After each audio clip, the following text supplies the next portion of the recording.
आज की इस वीडियो में हम बात करेंगे पेमेंट्स बैंक के बारे में। फ्रेंड, जैसे पेटीएम पेमेंट्स बैंक हो गया, फोन पे बैंक हो गया और यहाँ से इंडिया पोस्ट पेमेंट बैंक हो गया, एयरटेल पेमेंट बैंक हो गया, इन सभी वॉलेट यूजर्स के लिए आरबीआई के द्वारा नई गाइडलाइंस जारी की गई है, जो कि इस वीडियो में आपको कंप्लीट जानकारी स्टेप बाय स्टेप देने वाला हूं। फ्रेंड, क्या नई गाइडलाइंस जारी की गई है, साथ ही साथ आपको यह भी बताने वाला हूं फ्रेंड, ट्रांजैक्शन लिमिट है, ट्रांजैक्शन लिमिट को लेकर भी यहाँ से नई जानकारी देने वाला हूँ। फ्रेंड्स, जो ट्रांजैक्शन लिमिट 1 लाख रुपए थी, 1 लाख रुपए से बढ़ाकर 2 लाख रुपए की गई है, जो कि इस वीडियो में आपको कंप्लीट जानकारी स्टेप बाय स्टेप देने वाला हूँ। सो मेरे वीडियो के इन तक बात कीजिएगा, आपको कंप्लीट जानकारी स्टेप बाय स्टेप देने वाला हूं।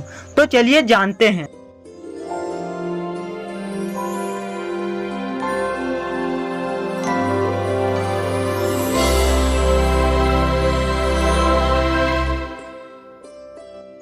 जैसे कि आप देख सकते हैं फ्रेंड, यहाँ से जो पेटीएम पेमेंट बैंक के यूजर्स हैं, फोन पे के यूजर्स हैं और मोबीक्विक बैंक से यूजर्स हैं, इन सभी वॉलेट के लिए यहाँ से जो मोबाइल वॉलेट यूजर्स हैं, इनके लिए बड़ी खुशखबरी लॉन्च की गई है। आरबीआई के द्वारा नई गाइडलाइंस जारी की गई है। नई गाइडलाइंस क्या जारी की है फ्रेंड, इसे आप देख पाएंगे। जैसे कि आपको पता है कि पेटीएम बैंक, फोन पे बैंक, यहाँ से मोबीक्विक बैंक जो है, इसी सभी मोबाइल वॉलेट यूजर्स के लिए बड़ी खुशखबरी लॉन्च की गई है। आरबीआई के द्वारा नई गाइडलाइंस जारी की। आरबीआई ने बदल दिया पैसे ट्रांसफर करने का नियम। जो पैसे को ट्रांसफर करने का नियम था फ्रेंड, वैसे रूल चेंज कर दिया गया है। जैसे आप देख सकते हैं, आपको पता है कि आप मोबाइल वॉलेट से दूसरे वॉलेट में पैसे ट्रांसफर करने के लिए आसान हो जाएंगे। अब यहाँ से आप एक मोबाइल से दूसरे वॉलेट से पैसे ट्रांसफर करने के लिए अब यहाँ से आसान हो जाएंगे। आरबीआई ने बुधवार को मैट्रिक नीति समिति की बैठक में इस बारे में ऐलान किया है। ऐलान क्या किया है फ्रेंड, आगे आपको बताने वाले हैं। ऐसे आपको देख सकते हैं मोबाइल वॉलेट को लेकर आरबीआई का नया निर्देश क्या है। नया निर्देश यह है फ्रेंड कि जो यहाँ से बहुत ही जल्द आप एक मोबाइल से दूसरे वॉलेट से किसी दूसरे मोबाइल वॉलेट में पैसे ट्रांसफर कर पाएंगे। इसके लिए आपको यह चिंता नहीं करनी होगी कि आपके मोबाइल वॉलेट का सर्विस प्रोवाइडर कौन है। ऐसे इसलिए संभव होने वाला है क्योंकि भारतीय रिजर्व बैंक ऑफ इंडिया ने आज मैट्रिक नीति की बैठक के बाद एक खास ऐलान किया है। खास ऐलान क्या किया है फिर, आरबीआई की मैट्रिक नीति समिति ने आज बताया कि अगर केवाईसी की जरूरतों को पूरा कर लिया गया है तो मोबाइल वॉलेट इंटर ऑपरेटिविटी की सुविधा दे सकते हैं। फ्रेंड, से आप देख सकते हैं, बताया कि वर्तमान में जो ऐसे यूजर्स हैं, जो वॉलेट यूजर्स हैं, जैसे फोन पे यूजर्स हैं, पेटीएम पेमेंट बैंक के यूजर्स हैं, इंडिया पोस्ट पेमेंट बैंक के यूजर्स हैं, यहाँ से मोबीक्विक बैंक के यूजर्स, जो यहाँ से वॉलेट यूजर्स हैं, उनके लिए ऑपरेटर्स की संख्या बहुत कम है जो एक दूसरे प्लेटफॉर्म में फंड ट्रांसफर करने की सुविधा देते हैं। यही कारण है कि बहुत बार ऐसा होता है जबकि आपके पास मोबाइल वॉलेट में पैसा है लेकिन आप उसे किसी को ट्रांसफर नहीं कर सकते हैं। आपके वॉलेट में पैसा रहते हुए भी आप किसी के पास ट्रांसफर नहीं कर पाते हैं।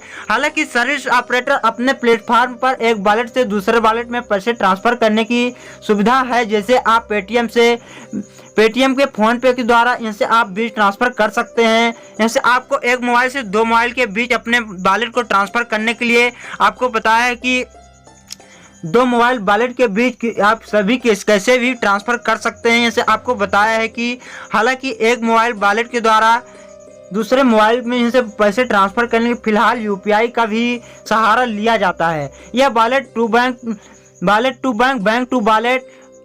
टू वॉलेट ट्रांसफर के तौर पर काम करता है। लेकिन आरबीआई के नए ऐलान के बाद अब आप किसी वॉलेट से दूसरे वॉलेट में ट्रांसफर कर सकते हैं। यानी फ्रेंड, आपको बताया है कि यह वॉलेट टू बैंक के द्वारा और बैंक टू वॉलेट के द्वारा जो है बैंक ट्रांसफर करने का यहाँ से काम करता था, पर लेकिन अब यह आरबीआई के नए गाइडलाइंस द्वारा यहाँ से जारी कर दिया है कि अब किसी भी वॉलेट से आप दूसरे वॉलेट में पैसे ट्रांसफर कर सकते हैं। उदाहरण के तौर पर आपको बताया जाए फ्रेंड, इसे समझे तो आपके पेटीएम मोबाइल वॉलेट से फोन पे वॉलेट यूजर्स को पैसा ट्रांसफर कर सकते हैं, जो आप किसी भी वॉलेट से अपने किसी भी अकाउंट में पैसा ट्रांसफर कर सकते हैं।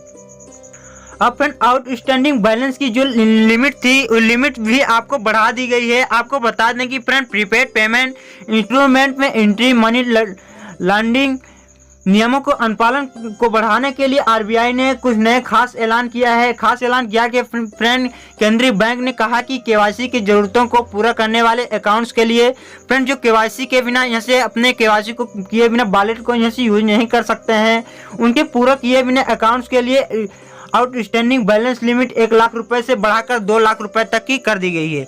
जो फ्रेंड जैसे लिमिट थी, वॉलेट लिमिट थी 1 लाख रुपए थी, पर उसे 1 लाख रुपए से बढ़ाकर अब 2 लाख रुपए तक की कर दी गई है। आरबीआई गवर्नर शक्तिकांत दास ने आज मौद्रिक नीति की बैठक के बाद प्रेस कॉन्फ्रेंस की इसकी जानकारी दी है। उन्होंने यह भी कहा कि आने वाले समय में केंद्रीय बैंक की ओर से इसके पूरी विस्तृत निर्देशानुसार जारी किए जाएंगे। सो फ्रेंड इस प्रकार से आप देख सकते हैं पेटीएम पेमेंट बैंक, फोन पे बैंक में यहाँ से जो वॉलेट यूजर्स हैं उनके लिए क्या यहाँ से नई खबर लॉन्च की गई है। जैसे कि आप देख सकते हैं जो यहाँ से अपने पैसों के 1 लाख रुपए से बढ़ाकर 2 लाख रुपए की ट्रांजैक्शन लिमिट कर दी गई है। आप किसी के पास यूपीआई के द्वारा या वॉलेट के द्वारा 1 लाख रुपए से ज़्यादा ट्रांजैक्शन नहीं कर पाते थे, पर फ्रेंड अब यहाँ से 2 लाख रुपए तक का ट्रांजैक्शन कर पाएंगे। आरबीआई गवर्नर शक्तिकांत दास ने यहाँ से नई गाइडलाइंस जारी कर दी है। और में से पेटीएम वॉलेट के लिए भी से नई गाइडलाइंस जारी कर दी गई, जो कि इस प्रकार से आप देख सकते हैं। सो फ्रेंड यही था कंप्लीट प्रोसेस, जो कि इस वीडियो में आपको कंप्लीट जानकारी स्टेप बाय स्टेप दे दिया हूँ। क्या फोन पे के लिए नई गाइडलाइंस थी और यहाँ से पेटीएम के लिए क्या यूजर्स के लिए नई गाइडलाइंस थी, इंडिया पोस्ट पेमेंट बैंक के लिए क्या नई गाइडलाइंस थी, कंप्लीट जानकारी स्टेप बाय स्टेप दे दिया हूँ। उम्मीद करता हूँ कि आपको वीडियो काफ़ी पसंद आया होगा। पसंद आया तो मेरे वीडियो को लाइक किए, सब्सक्राइब किए, दोस्तों के साथ शेयर किए, बेल आइकन की बटन दबाना जरूर न भूलें। आपको मन में कोई डाउट हो कमेंट बॉक्स में कमेंट पूछ सकते हैं, रिप्लाई देने के लिए कोशिश करता हूँ। इंस्टाग्राम फॉलो कर पूछ सकते हैं, वहां से रिप्लाई देने के लिए कोशिश करता हूँ। तब तक के लिए जय हिंद, जय टेक।